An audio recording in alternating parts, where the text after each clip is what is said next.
Hai semuanya, saya Hapni, mahasiswa D3 Kebidanan Bandung, Poltekkes Kemenkes Bandung.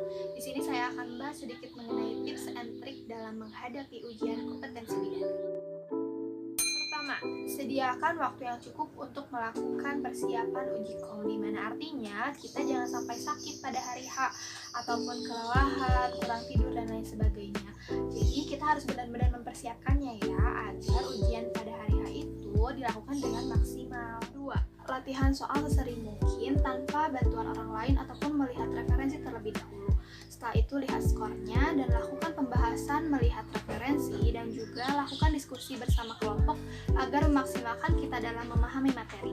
3. Karena waktu yang disediakan satu soal maksimal 1 menit, kita harus bisa membaca soal dengan penuh konsentrasi dan juga cepat. Terus sekali membaca, kita harus dapat langsung menarik apa yang jadi prioritas keluhan utama dan poin pada pertanyaan soal tersebut. 4.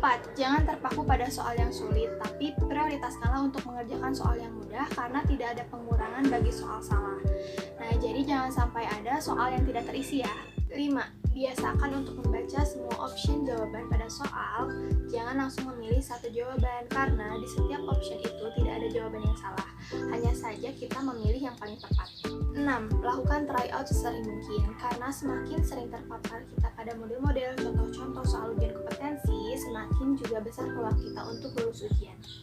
Nah, tapi poin yang paling penting adalah berdoa kepada Tuhan Yang Maha Kuasa agar ujian diperlancar dan juga hasil sesuai dengan harapan kita, yaitu lulus kompeten. Nah, sekian dari saya. Terima kasih.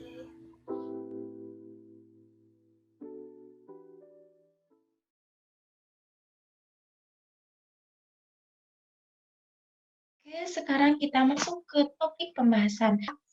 Anjuran bidan apakah untuk mengetahui keluhan perempuan pada kasus tersebut?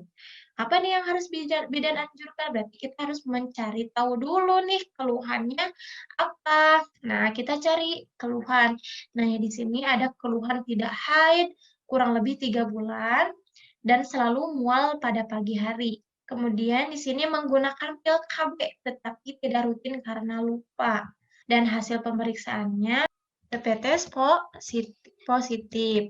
Berarti perempuan ini hamil, mengalami mual pada pagi hari. Ini tuh morning sickness ya namanya. Kemudian bagaimana anjuran bidannya? Nah, di sini kita lihat optionnya. Yang pertama ada tinggi serat. Nah, untuk tinggi serat ini tidak ya, karena konsumsi tinggi serat ini dianjurkan kepada klien yang susah BAB. Kemudian tinggi protein tidak, ini juga tidak ada hubungannya dengan selalu mual pada pagi hari. Berarti option A salah, option B salah juga. Kemudian mengurangi gula, ini juga salah ya, ini dianjurkan untuk klien yang mengalami diabetes.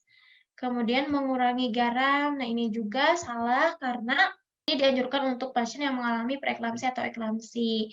Nah, berarti jawabannya, jawabannya adalah karena apa? Karena ibu hamil yang mengkonsumsi lemak secara berlebihan itu akan menyebabkan mual juga, maka anjurannya itu mengurangi konsumsi lemak. Jawabannya sudah ditemukan, maka anjurannya itu mengurangi lemak. Begitulah tips and trik untuk mengisi soal pada saat UKOM dilakukan.